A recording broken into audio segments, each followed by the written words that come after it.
US లో doctor గా స్థిరపడాలని అనుకుంటున్నారా? అయితే అతి తక్కువ ఖర్చుతో ఎగ్ ప్లస్ తో సాకారం చేసుకోండి.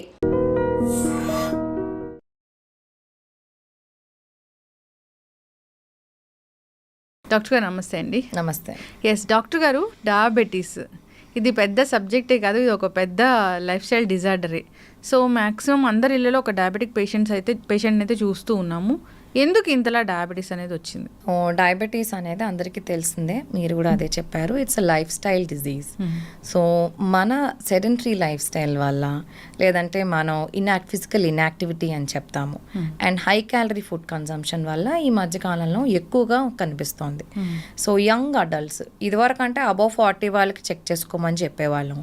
ఇప్పుడైతే లెస్ దాన్ 30 years నుంచి కూడా మనం షుగర్ టెస్ట్లు అన్నీ చేసుకోవాలని చెప్తున్నాము. కొద్దిమందికి రిస్క్ ఫ్యాక్టర్స్ ఎక్కువ ఉన్న వాళ్ళల్లో మనం అరౌండ్ 18 years నుంచే డయాబెటీస్ చెక్ చేసుకోమని చెప్తున్నాము. ఎలాంటి రిస్క్ ఫ్యాక్టర్స్? ఆల్రెడీ బరువు ఎక్కువ ఉన్నవాళ్ళు, సెడెంటరీ లైఫ్ స్టైల్ ఉన్నవాళ్ళు, స్మోకింగ్, ఆల్కహాల్ ఉన్నవాళ్ళు, ఫ్యామిలీ హిస్టరీ ఆఫ్ డయాబెటీస్ ఉన్నవాళ్ళు, ఇన్సులిన్ రెసిస్టెన్స్ సైన్స్ అంటే నెక్ దగ్గర పిగ్మెంటేషన్, స్కిన్ ట్యాగ్స్ ఇలాంటి ఉన్నవాళ్ళు, ఆల్రెడీ హైపర్ టెన్షన్, డిస్లిపిడీమియా ఉన్నవాళ్ళు, వీళ్ళు ఇంకా అర్లీ ఏజ్ గ్రూప్ అంటే around 18 years, less than 18 years నుంచే షుగర్ టెస్టులు చేసుకుంటూ ఉండాలి. షుగర్ ఎందుకు వస్తుంది అంటే అసలు ప్రత్యేకంగా ఈ కారణం వల్ల వస్తుంది అని ఏమైనా ఉందా మ్యామ్? ఎస్, మనకి డయాబెటీస్లో ఏంటంటే టైప్ 1 డయాబెటీస్ అని అంటాము. అది వెరీ యంగ్ ఏజ్ గ్రూప్లో అంటే 4 to 6 years లోపే ఐడెంటిఫై అయిపోతుంది. వీళ్ళలో ఏంటంటే మనకి ప్యాంక్రియాస్ గ్లాండ్లోంచి ఇన్సులిన్ సెక్రీట్ అవుతుంది. మనం ఆహారం తిన్నప్పుడు గ్లూకోజ్ బ్లడ్లోకి వెళ్ళినప్పుడు ఈ ఇన్సులిన్ ప్యాంక్రియాస్ నుంచి సెక్రీట్ అయ్యి గ్లూకోజ్ని మిగతా సెల్స్ అంటే లివర్, మజిల్స్, ఫ్యాట్లోకి పంపిస్తుంది. ఈ టైప్ 1 డయాబెటీస్ ఉన్న వాళ్ళలో ఇన్సులిన్ డెఫిషియన్సీ ఉంటుంది, అంటే ఇన్సులిన్ ప్రొడక్షన్ సరిగ్గా ఉండదు.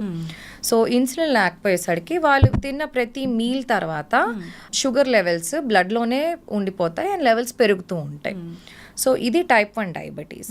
ఇలాంటివి మనకి ఏంటంటే 4 to 6 years లోపే ఐడెంటిఫై అవుతుంది, లేదా అంటే pre puberty 10 to 14 years age గ్రూప్లో ఐడెంటిఫై అవుతుంది. కొన్నిసార్లు యంగ్ అడల్ట్స్లో కూడా టైప్ 1 డయాబెటీస్ వచ్చే అవకాశం ఉంటుంది.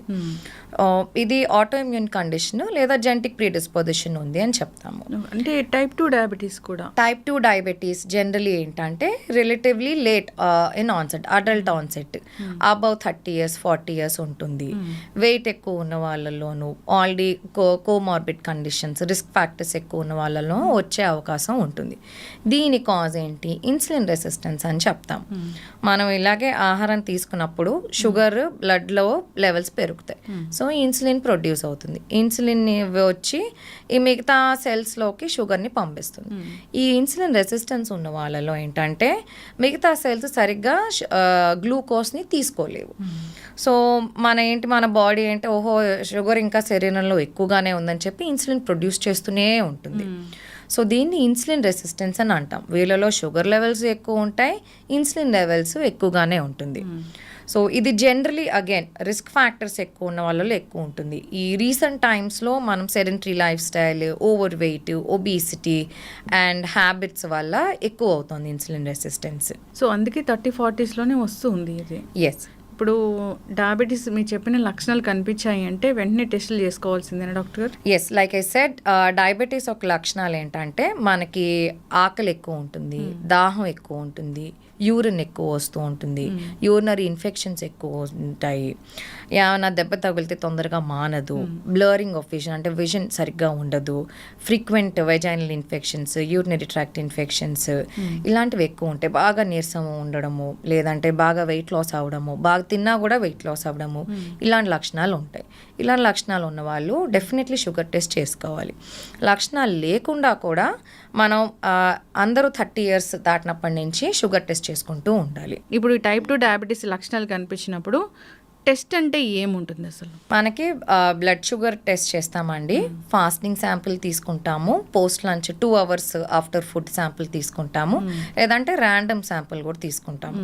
దీంతో పాటు 3 month యావరేజ్ HbA1c లెవెల్స్ కూడా చెక్ చేయాల్సి ఉంటుంది. సో ఫాస్టింగ్ ఏంటంటే జనరలీ 8 to 10 అవర్స్ ఫాస్టింగ్ తర్వాత శాంపిల్ తీసుకోవాలి. అందరూ ఏం చేస్తూ ఉంటారు, షుగర్ టెస్ట్ ఇచ్చే 1 వీక్ ముందు నుంచి లేదంటే ఒక 2-3 డేస్ ముందు నుంచి పూర్తిగా ఫుడ్ తగ్గించేసి షుగర్స్ తగ్గించేసి వాళ్ళు రెగ్యులర్ తినే ఫుడ్ కన్నా 1/4 ఫుడ్ తిని టెస్టులు చేయించుకుంటూ ఉంటారు. సో ఇలాంటి వాళ్ళలో ఫాస్టింగ్ పోస్ట్ లంచ్ రిలేటివ్లీ నార్మల్గానే వస్తుంది. సో అందుకని ఓన్లీ ఫాస్టింగ్ మీద రిలై అవ్వము, డిపెండ్ అవ్వము. HbA1c 3 month యావరేజ్ కూడా చూస్తాం. సో మనకి 3 month యావరేజ్ నార్మల్ రేంజ్ ఏంటంటే లెస్ దాన్ 5.7. 5.7 to 6.4 ఉందంటే ప్రీ డయాబెటిక్ రేంజ్ అని చెప్తాం. అబౌవ్ 6.5 అంతా డయాబెటిక్ రేంజ్. అదే ఫాస్టింగ్ కూడా above 126 is diabetic range. Post lunch random blood sugars above 200 diabetic range. So ఇలా ఒకసారి డయాబెటీస్ వచ్చింది అంటే వెంటనే మందులు ఏం స్టార్ట్ చేయము. సో లైఫ్ స్టైల్ చేంజ్ అని చెప్తాము, డయట్ ఎక్సర్సైజ్ చెప్తాము, high calorie food junk food తగ్గించమని చెప్తాము, షుగర్ రిచ్ ఫుడ్ స్వీట్స్ ఇవి తగ్గించమని చెప్తాము, and basic exercise. So recommended exercise minimum 30 minutes చేయాలి 5 days వీక్, లేదా హోల్ వీక్ మొత్తానికి 150 minutes. ఇది బేసిక్ రికమెండెడ్ ఎక్సర్సైజ్. సో ఇవి చేసిన తర్వాత మళ్ళీ షుగర్ టెస్ట్ రిపీట్ చేస్తాం. బాగానే తగ్గుతోంది అంటే then as we will not start medicines, but regular ఫాలోఅప్లో ఉండాల్సి ఉంటుంది. సో ప్రీ డయాబెటిక్ రేంజ్లో ఉన్న వాళ్ళు ఏంటంటే మనం 3 monthsకి ఒకసారి షుగర్ లెవెల్స్ చూసుకోవాలి. కంటిన్యూస్గా ప్రీ డయాబెటిక్ రేంజ్ ఉంది అంటే then if required then medicines కూడా స్టార్ట్ చేసే అవసరం పడుతుంది, depending on the patient and the symptoms. But first అయితే డైట్ ఎక్సర్సైజే చెప్తాం. దీనికి తగ్గకపోతేనే then will go for medications. Okay ma'am, అయితే ఈ ప్రీ డయాబెటిక్ కండిషన్ అనేది రివర్స్ అయిపోతుంది పూర్తిగా? ఎస్, ప్రీ డయాబెటిక్ కండిషన్ అందరికీ కాదు, కొద్ది మందిలో రివర్స్ అయ్యే అవకాశం ఉంటుంది. డైట్ ఎక్సర్సైజ్ ఫాలో అయ్యే వాళ్ళకి చాలా మందికి ప్రీ డయాబెటీస్ నుంచి నార్మల్ రేంజ్కి వచ్చిన వాళ్ళని చూసాము. ఇన్ఫ్యాక్ట్ డయాబెటీస్ ఉన్న వాళ్ళు కూడా అర్లీ డయాబెటీస్ HbA1c 7.5 ఉన్న వాళ్ళు కూడా రివర్సిబుల్ అయిన వాళ్ళని చూసాము. బట్ వీళ్ళు ఏంటంటే ఒకసారి తగ్గింది కదా అని చెప్పి వదిలేయడానికి లేదు.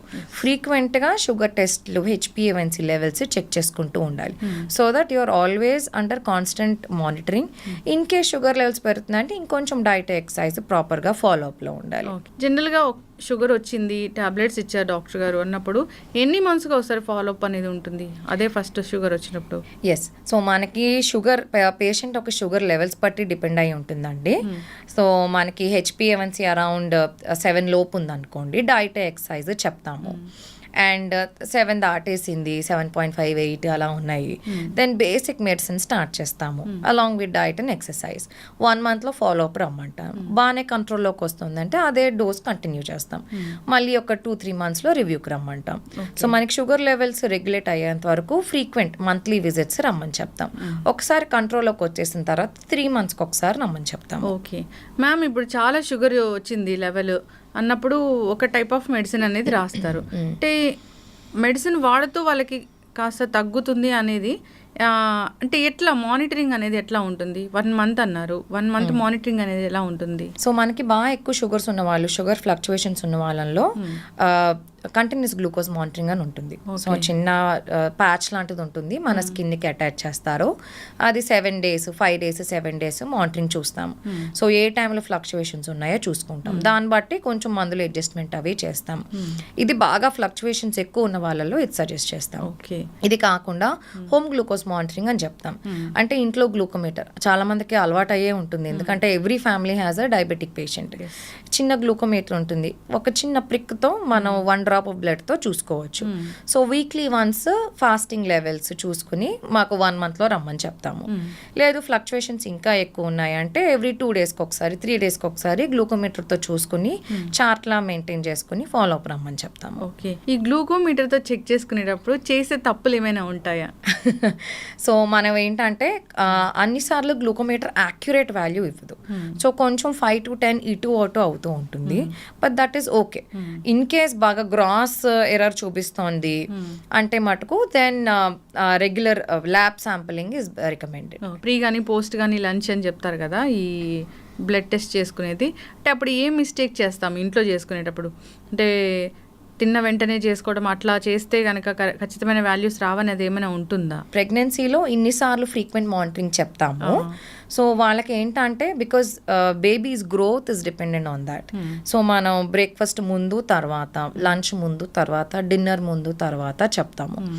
సో కొన్నిసార్లు ఏంటంటే ఆ 2 hour గ్యాప్ లేకుండా ఇంకా అర్లీగా చేసుకుంటారు, లేదా గ్యాప్ ఎక్కువ ఇచ్చి చేసుకుంటారు. ఇలాంటప్పుడు చిన్న చిన్న వేరియేషన్స్ వస్తాయి. ఫాలోఅప్కి అసలు వెళ్ళని పరిస్థితి ఉంటుంది. అట్లాంటి వాళ్ళకి ఏం చెప్తారు? సో మందులు మొదలు పెట్టినప్పుడు మోస్ట్లీ 80 to 90% మంది ఒఫెండ్ అవుతారు. మీకు డయాబెటీస్ ఉందంటేనే వాళ్ళ కోపం వచ్చేస్తూ ఉంటుంది. ఎందుకు, నాకు నిన్నే ఒక పేషెంట్ వచ్చారు, షుగర్ ఉంది మీకు అంటే ఆయనకి కోపం వచ్చేసింది. నాకు షుగర్ ఉందని చెప్తారేంటి అని చెప్పి, నేను ఎంత ఫిట్గా ఉంటాను నాకు రావడం ఏంటి అని అంటారు. ఫస్ట్ డినైల్ స్టేజ్లో ఉంటారు. సో మేము బేసిక్లీ కూర్చుని కౌన్సిల్ చేసి ఎక్స్ప్లెయిన్ చేస్తాము. డైట్, లైఫ్ స్టైల్ మోడిఫికేషన్ చెప్తాం. చాలామంది ఫాలో అవుతారు, బట్ మా దగ్గరికి రారు మళ్ళీ. సో వాళ్ళు లోకల్గా టెస్ట్ చేసేసుకుని ఫాస్టింగ్ ఒకటి చూసుకుంటారు, తగ్గిపోయింది నాకు తగ్గిపోయింది అని చెప్పి వదిలేస్తారు. మళ్ళీ ఏంటి పేషెంట్ 2-3 years తర్వాత వస్తాడు, చూస్తే చాలా ఎక్కువ ఉంటుంది షుగర్ వాల్యూ. మీకు డయాబెటీస్ ఉందా అంటే అబ్బాయి నాకేం లేదండి అని చెప్తారు. లేదంటే డాక్టర్ మందులు రాసినా కూడా అవి హైట్ చేస్తారు ముందు ప్రిస్క్రిప్షన్స్. సో వాళ్ళు ముందు ఏ మందులు వేసుకుంటున్నారో తెలియదు, సరిగ్గా చెప్పరు, అండ్ సరిగ్గా వేసుకుంటున్నారో అది కూడా సరిగ్గా డీటెయిల్స్ ఇవ్వరు. బట్ ఎస్, ఇవి challenges in treatment. But follow up అయిన వాళ్ళకి మటుకు చాలా బెనిఫిట్ ఉంటుంది. సో మ్యామ్, జనరల్గా మీరు టాబ్లెట్స్ ప్రిస్క్రైబ్ చేస్తూ ఉంటారు ఎప్పుడంటే ఫుడ్ తినే ముందు వేసుకోవాలి ఈ టాబ్లెట్స్ అని. చాలామంది అది మేము తట్టుకోలేకపోతున్నాము, ఫుడ్ తినే తర్వాత వేసుకుంటామని ఇలాంటి తప్పులు చేస్తూ ఉంటారు. అప్పుడు ఏం జరుగుతుంది జనరల్గా? ఇట్ ఈస్ ఓకే అండి. సో డయాబెటీస్ మెడిసిన్ మనం బిఫోర్ ఫుడ్ తీసుకుంటే ఆ షుగర్, అంటే మనం ఫుడ్ తిన్నప్పుడు బాడీలో షుగర్ స్పైక్ వస్తుంది. సో ఆ స్పైక్ వచ్చినప్పుడు ఆ డ్రగ్ యాక్ట్ చేస్తుంది అని చెప్పి కొన్ని డ్రగ్స్ ముందు వేసుకోమని చెప్తాం, కొన్ని డ్రగ్స్ స్పెసిఫిక్లీ ఆఫ్టర్ ఫుడ్ వేసుకోమని చెప్తాం, ఎందుకంటే వాటి యాక్షన్ కొంచెం ఫాస్ట్గా ఉంటుంది. సో రిలేటివ్లీ కొంచెం ఇటు అటు అయినా కూడా ఇట్ ఈస్ ఓకే. లేదు మరి ఫుడ్ తినేసిన 2 hours తర్వాత వేసుకుంటున్నాం మందులు అంటే దెన్ ఎస్, సరిగ్గా పనిచేయకపోవచ్చు. అయితే ఈ డయాబెటీస్ సంబంధించిన మందులు వాడినప్పుడు పేషెంట్స్ చాలా అంటే బరువు తగ్గిపోతూ ఉంటారు, చాలా సన్నబడిపోతూ ఉంటారు, మనం కొందరిలో చూస్తాము. ఇదేంటి? సో ఈ కొన్ని డ్రగ్స్కి వెయిట్ లాస్ సైడ్ ఎఫెక్ట్ ఉంటుందండి. ఇప్పుడు రీసెంట్గా ఒక వెయిట్ లాస్ డ్రగ్ అని చెప్తున్నాం, డయాబెటీస్ డ్రగ్ సెమాగ్లూటైడ్ అని. సో డ్రగ్ యొక్క సైడ్ ఎఫెక్ట్ అదేంటంటే ఆకలిని చంపేస్తుంది, మనం ఎక్కువ తినలేం. సో వాళ్ళు పేషెంట్స్ నార్మల్గా వాళ్ళు తీసుకునే ఫుడ్ కన్నా కూడా చాలా తక్కువ తింటారు, ఎందుకంటే దానివల్ల నాజియా, వామిటింగ్, బ్లోటింగ్ సెన్సేషన్ ఉంటుంది. సో దీనివల్ల ఎక్కువ ఫుడ్ కన్జ్యూమ్ చేయలేరు వాళ్ళు. సో దీనివల్ల వెయిట్ లాస్ అది కనిపిస్తూ ఉంటుంది. అయితే మ్యామ్, ఈ షుగర్ వచ్చిందంటే బీపీ కూడా వెంటనే వస్తుంది, ఈ 2 సిస్టర్ జబ్బులు అంటారు, అది ఎందుకు? బీపీ, షుగర్ కో ఎగ్జిస్ట్ అవుతూ ఉంటాయి మెజారిటీ ఆఫ్ ద కేసెస్లో. డయాబెటీస్ వచ్చినప్పుడు రక్త కణాల్లో మార్పులు అవుతాయండి. సో ఈ బ్లడ్ వెజల్స్ అనేవి కొన్నిసార్లు స్టిఫ్ అవుతాయి, కొన్నిసార్లు నారో అవుతాయి, అంటే చిన్న అథెరోస్క్లెరోటిక్ ప్లేగ్ అని అంటాము. సో వీటి వల్ల బ్లడ్ వెజల్స్లో మార్పు జరుగుతుంది. బ్లడ్ వెజల్స్లో మార్పు జరిగినప్పుడు నార్మల్గా బ్లడ్ ప్రెషర్ అంటే ఏంటి, హార్ట్ బ్లడ్ని పుష్ చేస్తుంది బ్లడ్ వెజల్స్లోకి. సో అది ఏ ప్రెషర్తో పుష్ చేస్తుందో ఆ ప్రెషర్ని మనం సిస్టాలిక్ బ్లడ్ ప్రెషర్ అని అంటాం. సో ఈ రక్త కణాల్లో మార్పు, ఆర్టరీస్లో మార్పు వచ్చినప్పుడు హార్ట్ ఇంకొంచెం ఎక్కువ ప్రెషర్తో పుష్ చేయాల్సి ఉంటుంది. సో నారో అయింది, రక్త కణం కొంచెం నారో అయింది, లేదంటే కొంచెం స్టిఫ్ అయింది, అప్పుడు దానికి ఎక్కువ ప్రెషర్ ఇస్తే కానీ బ్లడ్ సర్క్యులేషన్ సరిగ్గా ఉండదు. ఎస్, సో డయాబెటీస్ వల్ల మనకి బ్లడ్ వెజల్స్లో డ్యామేజ్, మార్పులు జరగడం వల్ల బీపీ పెరిగే అవకాశం ఉంటుంది. సో అప్పుడు ఆ రెండింటికి కలిపి మందులు వాడాల్సింది. ఇంట్లో అందరికీ షుగర్ మందులు ఉంటే బీపీ మందులు ఇంకో నెలలోనే వచ్చి చేరుతాయి. అందుకే మనం ఏం చెప్తామంటే డయాబెటీస్ వచ్చింది లేదంటే హైపర్ టెన్షన్ వచ్చింది అంటే ఆ డయాగ్నోస్ అయ్యే ముందే మనకి ఈ బ్లడ్ వెసల్ చేంజెస్ అవి జరిగిపోతూ ఉంటాయి, మనకు అది కళ్ళకు కనిపించదు. So hyper tension silent disease అని అంటాము. డయాబెటీస్ కూడా సగం మందికి ఏ రకమైన లక్షణాలు ఉండవు. సో వాళ్ళు టెస్ట్ చేసుకుని తెలిసేసరికి ఆల్రెడీ వాళ్ళకి లోపల డ్యామేజ్ అది జరిగిపోతూ ఉంటుంది. సో మిగతా కండిషన్స్ వచ్చే అవకాశం ఎక్కువ ఉంటుంది. షుగర్ వ్యాధి ఉంది, వాళ్ళు ఏమీ ఆహార నియమాలు పాటించట్లేదు, టాబ్లెట్స్ వేసుకొని వదిలేస్తూ ఉన్నారు. సో మిగతా ఆర్గాన్స్ మీద డ్యామేజ్ అంటే ఎలా ఉంటుంది ఇది? డయాబెటీస్లో మనము మైక్రోవాస్క్యులర్ కాంప్లికేషన్స్, మైక్రోవాస్క్యులర్ కాంప్లికేషన్స్ అని చెప్తాం. మైక్రోవాస్క్యులర్ అంటే పెద్ద బ్లడ్ వెసల్స్లో జరిగే ఇష్యూ. సో హార్ట్కి వెళ్ళే బ్లడ్ వెసల్స్లో ఇష్యూ జరిగితే మనకి హార్ట్ అటాక్, స్ట్రోక్ వచ్చే అవకాశం ఉంటుంది. అదే మెదడుకి, బ్రెయిన్కి సప్లై చేసే వెజల్స్లో ఇష్యూ అయితే పెరాలసిస్, స్ట్రోక్ వచ్చే అవకాశం ఉంటుంది. పెరిఫరల్ ఆర్టరీ డిజీజ్ అని అంటాం. మన లోవర్ లిమ్స్కి సప్లై చేసే బ్లడ్ వెసల్స్లో కూడా క్లాట్ ఫార్మేషన్ అది జరగచ్చు. సో ఇలా జరిగితే మనకి లోవర్ లిమ్స్ బ్లడ్ సప్లై తగ్గిపోతుంది, అప్పుడు టిష్యూ చచ్చిపోతుంది, దాన్ని గ్యాంగ్రీన్ అని అంటాం. ఇలాంటి ఇబ్బందులు వచ్చే అవకాశం ఉంటుంది. మైక్రోవాస్క్యులర్ కాంప్లికేషన్స్ చిన్న చిన్న రక్త కణాల్లో డ్యామేజ్ జరగడం. సో మైక్రోవాస్క్యులర్ తల నుంచి కిందకి వెళ్దాం. ఫస్ట్ కళ్ళులో ఇష్యూ వస్తుంది. మనకి రెటినాకి సప్లై చేసే బ్లడ్ వెజల్స్లో ఇష్యూ అయినప్పుడు మనకి డయాబెటిక్ రెటినోపతి అని అంటాము. సో ఇది కూడా ఏంటంటే బ్లరింగ్ ఆఫ్ విజన్ వస్తుంది. రెటినాకి సప్లై చేసే బ్లడ్ వెజల్స్లో క్లాట్స్ కానీ అవి రప్చర్ అయ్యి బ్లీడింగ్, హిమరేజ్ అవ్వడం కానీ, రెటినల్ డిటాచ్మెంట్ కానీ జరిగే అవకాశం ఉంటుంది. అండ్ కిందకు వచ్చేసరికి మన కిడ్నీస్, డయాబెటిక్ నెఫ్రోపతి అని అంటాం. కిడ్నీస్లో ఉన్న చిన్న చిన్న రక్త కణాలు డ్యామేజ్ అయ్యి ప్రోటీన్ లాస్ అవుతుంది. సో ఇది అర్లీ స్టేజ్లో మనం డిటెక్ట్ చేసి ప్రొటెక్ట్ చేసుకోవచ్చు. లేదు అంటే కంప్లీట్ రీనల్ ఫెయిలియర్ అయ్యే అవకాశం ఉంటుంది.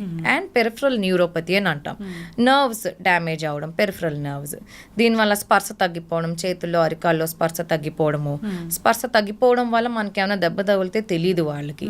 సో దీనివల్ల డయాబెటిక్ అల్సర్స్ ఫార్మ్ అవడము, ఇలాంటి ఇబ్బందులు వచ్చే అవకాశం ఉంటుంది. ఇప్పుడు మనం ఇందాక మాట్లాడుకున్నట్లు రకరకాల వైరస్లు, సూపర్ బగ్స్ ఇలా అని మాట్లాడుకున్నప్పుడు కరోనా ఇట్లాగా ఇవి ఎక్కువగా తొందరగా ఎఫెక్ట్ చేస్తాయి ఎవరిని అంటే డయాబెటీస్ ఉన్న వాళ్ళనే అంటారు.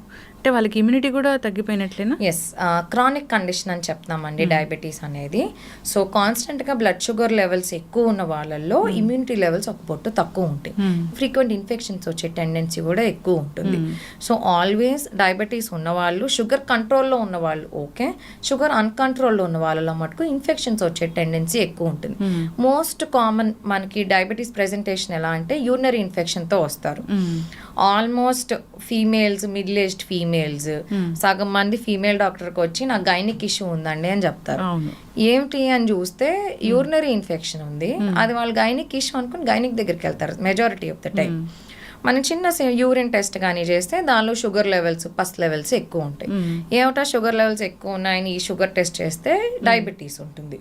So most common presentation is urinary infections. Yes, వీళ్ళకి ఇన్ఫెక్షన్స్ వచ్చే టెండెన్సీ ఎక్కువ ఉంటుంది. అయితే డాక్టర్ గారు మీరు అన్నట్లే వీరిలో ఫ్రీక్వెంట్ యూరినేషన్ కూడా ఉంటుంది. సో అది చాలా పెద్ద సమస్యనా, ఎట్లా తీసుకోవచ్చు దీన్ని? సో మనకి షుగర్ కంట్రోల్లో లేనప్పుడు డయాబెటీస్ వన్ ఆఫ్ ద సిమ్టమ్సే increased urination, especially night time వీళ్ళు 3-4 సార్లు లేవడము జరుగుతూ ఉంటుంది. అది one of the major symptoms of diabetes. So మాకు యూరిన్ ఎక్కువ అవుతుందంటే ఫస్ట్ మేము టెస్ట్ చేసేది బ్లడ్ టెస్ట్, అదే diabetes test, urine test. In case sugar levels ఎక్కువ ఉన్నాయంటే దాని మందులు వాడాల్సి ఉంటుంది. యూరినరీ ఇన్ఫెక్షన్ ఎక్కువ ఉంది, పస్సల్స్ ఎక్కువ ఉన్నాయి, ఫీవర్ వచ్చేస్తుంది, బాగా మంటుంది, దొరదుంది అంటే మటుకు యూరిన్ కల్చర్కి పంపించి అది ఏ ఆర్గానిజం వచ్చిందో దాన్ని బట్టి దానికి ససెప్టబుల్ యాంటీబయాటిక్ అది ఇచ్చి తగ్గిస్తాము. బట్ దీని మెయిన్ ట్రీట్మెంట్ షుగర్ కంట్రోలే. అయితే డాక్టర్ గారు బాగానే ఉంది, 20-30 ఇయర్స్ ఆఫ్ ఏజ్లోనే వస్తుంది మరి ఈ షుగర్ వ్యాధి అనేది. ఒకవేళ ప్రెగ్నెన్సీ ప్లాన్ చేసుకునే వాళ్ళకి ముందే ఈ షుగర్ ఉంటే ఎట్లాంటి జాగ్రత్తలు ఉంటాయి, అసలు ఏం కాంప్లికేషన్స్ వచ్చే అవకాశం ఉంటుంది? ఎస్, మనకి ప్రెగ్నెన్సీ అప్పుడు లేదంటే అర్లీ మంత్స్ ఆఫ్ ప్రెగ్నెన్సీలోనే ఇప్పుడు జెస్టేషనల్ డయాబెటీస్ డిటెక్ట్ చేసే అంటే టెస్టులు చేస్తున్నాము. ఓజీటీటీ అని అంటాం, oral glucose tolerance test. So ఇది వరకు అంటే 20 to 24 వీక్స్ ఆఫ్ ప్రెగ్నెన్సీ అప్పుడు టెస్ట్ చేసేవాళ్ళు. బట్ ఇప్పుడు ఇంకా అర్లీ అంటే less than 3 months లోనే ఈ టెస్ట్ చేసేస్తున్నాము. So that early detection of diabetes help చేస్తుందని. సో మనం 75 grams ఆఫ్ గ్లూకోజ్ ఇచ్చి ఫాస్టింగ్ షుగర్ లెవెల్స్ ఈ గ్లూకోజ్ తీసుకున్న తర్వాత 1 hour, 2 hours, 3 hours sugar test చూస్తాము. సో ఇది ఎక్కువ ఉంది అంటే ప్రెగ్నెన్సీ గైడ్ లైన్స్ మళ్ళీ డిఫరెంట్ ఉంటాయి. మనకి ఫాస్టింగ్ నార్మల్గా 126 అబోవ్ అయితే కానీ మనం డయాబెటీస్ కింద కన్సిడర్ చేయం. ప్రెగ్నెన్సీలో ఫాస్టింగ్ షుడ్ బి మనకి 90 కన్నా తక్కువ ఉండాలి, పోస్ట్ లంచ్ 140 కన్నా తక్కువ ఉండాలి. సో మనం ఈ రెండు ఎక్కువ చూసుకుంటాం. HbA1c అంత పెద్ద కన్సిడర్ చేయం ప్రెగ్నెన్సీలో. ప్రెగ్నెన్సీ ప్లాన్ చేసే ముందే డయాబెటీస్ ఉంది అంటే కొన్ని డ్రగ్స్ రికమెండ్ చెయ్యం ప్రెగ్నెన్సీలో. ప్రెగ్నెన్సీలో డయాబెటీస్ ఉంటే మోస్ట్లీ ఇన్సులిన్ రికమెండ్ చేస్తాము. కొంత శాతం మైల్డ్ డోసెస్ ఆఫ్ మెట్ఫార్మిన్ కూడా ఓకే. సో వీళ్ళు వేరే డ్రగ్స్ వేసుకుంటున్నారు other than metformin or insulin అంటే ప్లాన్ చేసే ముందే మీరు ఫిజిషియన్ దగ్గరికైనా గైనిక్ దగ్గరికైనా వస్తే మేము డ్రగ్స్ చేంజ్ చేస్తాం. ఐదర్ ఎందుకంటే మిగతా drugs they effect the foetus. So before even your planning to conceive if diabetes కానీ హైపర్ టెన్షన్ కానీ ఉంటే మీరు ఫిజిషియన్ని కానీ గైనిక్ని కానీ ముందే కలవాలి అహెడ్ కానీ. సో దట్ మేము ఫీటస్ని ఎఫెక్ట్ చేసే డ్రగ్స్ అన్ని ఆపేసి ప్రెగ్నెన్సీలో కూడా కంటిన్యూ చేసే డ్రగ్సే ముందుగానే మార్చి ఇస్తాము. అంటే తల్లికి డయాబెటీస్ ఉంటే బేబీకి కూడా వచ్చే అవకాశం ఉంటుందా? ప్యాంక్రియాస్కి స్ట్రెయిన్ అవుతుందండి. అండ్ మెటర్నల్ షుగర్ లెవెల్స్ ఎక్కువ ఉన్నాయి అంటే దెన్ ఫీటల్ ప్యాంక్రియాస్ నుంచి బర్త్ అంటే ఫీటస్ వూమ్ లో ఉన్నప్పటి నుంచి కూడా ఇష్యూ డెవలప్ అవుతుంది. అండ్ వీళ్ళకి డయాబెటీస్ వచ్చే టెండెన్సీ ఎక్కువ ఉంటుంది. అండ్ బిగ్ బేబీస్ అని చెప్తాను, నార్మల్ 3.5 kgs కన్నా అబవ్ ఉంటారు బర్త్ వెయిట్. సో మనకి మెటర్నల్ డయాబెటీస్ కంట్రోల్ చేయడం ఇస్ వెరీ ఇంపార్టెంట్ బికాస్ మనకి foetus is also important in pregnancy. So mother బాగుండాలి, బేబీ కూడా బాగుండాలి.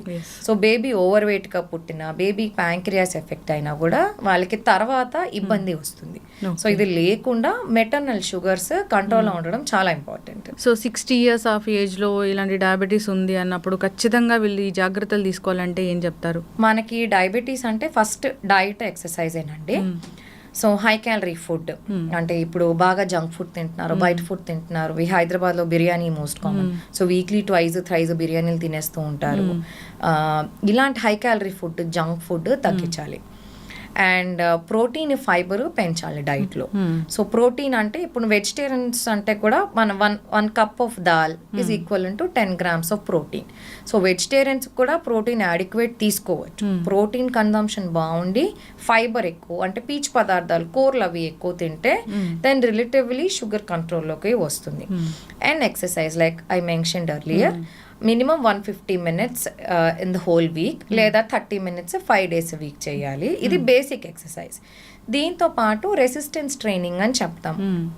వెయిట్ లిఫ్టింగ్ కానీ రెసిస్టెన్స్ ఎక్సర్సైజ్ కానీ మినిమం 2 days a week అయినా చెయ్యాలి. సో దీని వల్ల షుగర్ లెవెల్స్ కంట్రోల్ చేయడం ఈజీగా ఉంటుంది. అంటే పెద్ద ఏజ్ వాళ్ళు కూడా ఎస్ మనకి above 60 years elderly age group లో మజిల్ వేస్టింగ్ అవుతుంది. సో ఈ మజిల్ వేస్టింగ్ వచ్చిందంటే వాళ్ళకి వెంటనే నీరసం రావడం, అలసట రావడము, ఫెటీగ్ రావడము ఇలాంటివి జరుగుతాయి. సో వీళ్ళల్లో వెయిట్ ట్రైనింగ్, కొంచెం basic resistance exercise, normal walking తో పాటు చిన్న ఈ మజిల్ ట్రైనింగ్ స్ట్రెంథనింగ్ ఎక్సర్సైజెస్ కూడా చేస్తే వాళ్ళకి చాలా బెనిఫిట్ ఉంటుంది. అస్సలు ఈ ఫుడ్స్ ముట్టుకోకూడదు ఈ డయాబెటీస్ ఉన్న వాళ్ళు అంటే ఏమైనా ఉందా? సో ఏదైనా సరే కంప్లీట్గా మానేయమంటే అది చేయలేరండి. సో లిమిట్ చేయమని చెప్తాం. సపోజ్ ఒక పేషెంట్ రోజు స్వీట్ తింటున్నారు, రోజు 3 పూట్ల స్వీట్ తింటున్నారంటే వాళ్ళకి తగ్గించమని చెప్తాము. సో పూర్తిగా 0 అవుట్ వద్దు, ఎందుకంటే వాళ్ళు చేయలేరు కాబట్టి. సో మీరు తీసుకునే పోర్షన్ స్మాల్ పోర్షన్ తీసుకోండి అని చెప్తాం. లేదంటే వారానికి 1-2 సార్లు తీసుకోమని చెప్తాము. సో ఏదైనా సరే షుగర్స్ ఎక్కువ ఉన్నవి, ఆర్టిఫిషియల్ స్వీట్నర్స్ కానీ షుగర్స్ కానీ రిఫైన్డ్ షుగర్స్, హనీ, జాగ్రీ ఇవి ఎక్కువ కన్జ్యూమ్ చేస్తూ ఉంటే కొంచెం తగ్గించాలి. అండ్ అలాగే processed food, highly refined food, processed food, మనకి ప్యాకేజ్లో దొరికే food, bread, biscuits, the other packaged products, ఇవన్నీ ఏంటంటే మనకి హై గ్లైసిమిక్ ఇండెక్స్ అన్నమాట. సో తిన్న వెంటనే షుగర్ లెవెల్స్ షూట్ అప్ అవుతాయి. ఇలాంటి ఫుడ్ అవాయిడ్ చేయాలి. సో వాకింగ్ చాలా ఇంపార్టెంట్ ఈ డయాబెటీస్కి అంటారు. అది ఎప్పుడు చేయాలి? Morning or evening, after food ఇలా ఉంటుందా ఏమైనా? ప్రిఫరబుల్లీ మార్నింగ్ చెప్తామండి. బట్ ఇప్పుడు nowadays everyone is busy. So time కుదిరినప్పుడు వాకింగ్ చేయమని చెప్తాం. ఇమీడియట్లీ మీల్ తిన్న వెంటనే వాకింగ్ అయితే కొంచెం అవాయిడ్ చేయడం better. Give little time and then you go for a walk. అసలు డయాబెటీసే రాకూడదు అంటే జాగ్రత్తలు ఏముంటాయి? ఎస్, సో మనకి 30 years లైక్ 30 years నుంచి షుగర్ టెస్టులు చేసుకుంటూ ఉండాలి. అండ్ ఇంకా సిమ్టమ్స్ ఉన్న వాళ్ళు అర్లీగానే టెస్టులు చేసుకోవాలి. ఇన్ కేస్ డయాబెటీస్ లేదు మీ టెస్ట్లో, బట్ మీకు రిస్క్ ఫ్యాక్టర్స్ ఎక్కువ ఉన్నాయి అంటే వెయిట్ ఎక్కువ ఉన్నారు, స్మోకింగ్, ఆల్కహాల్ ఉంది, అండ్ దెన్ ఫ్యామిలీ హిస్టరీ అది ఉంది, ఇవన్నీ రిస్క్ ఫ్యాక్టర్స్.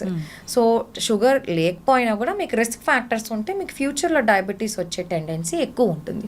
సో వెయిట్ ఎక్కువ ఉన్న వాళ్ళు, ఓవర్ వెయిట్, ఒబీస్ ఉన్న వాళ్ళు నార్మల్ BMIలోకి రావాలి. సో డైట్, ఎక్సర్సైజ్ చేసి వెయిట్ రిడక్షన్ ప్లాన్ చేయాలి. అండ్ ఆల్రెడీ వచ్చిన వాళ్ళు అంటే ప్రీ డయాబెటిక్ రేంజ్లో ఉన్న వాళ్ళు కూడా diet, exercise and frequent sugar levels check చేసుకుని డయాబెటిక్ రేంజ్కి రాకుండా చూసుకోవాలి.